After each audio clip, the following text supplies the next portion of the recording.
आई देखियो हम अहाँ के घर पर बनबै छी समोसा चाट। एमे हम छोला बनेलिए कुकर में आ एमे हम समोसा बना के रखलिए। अब हम केना बनेबै सेहो हम दिखा दै छी। प्लेट सब में समोसा के ध देबै, हाथ से दबा दबा देबै कि थोड़े थोड़े के टूट जेतै। तो सबटा के एमे ध देलिए।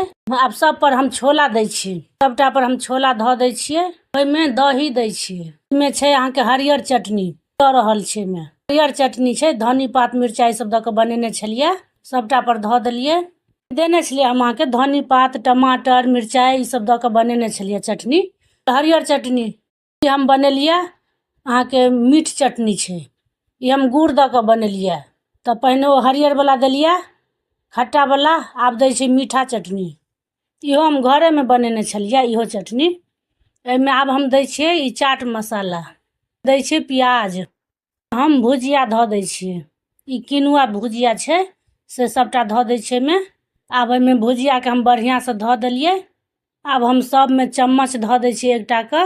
अब ई देखियो ई बन के तैयार भ गेलै ई समोसा चाट। ई अहाँ खेबै लागत दुकाने से आयल खरीदा के। एते निक लागत खाइत, बना के अहाँ सब जरूर खाएब घर में। लागत वीडियो देखला बहुत बहुत धन्यवाद। चैनल के सब्सक्राइब जरूर क देबै।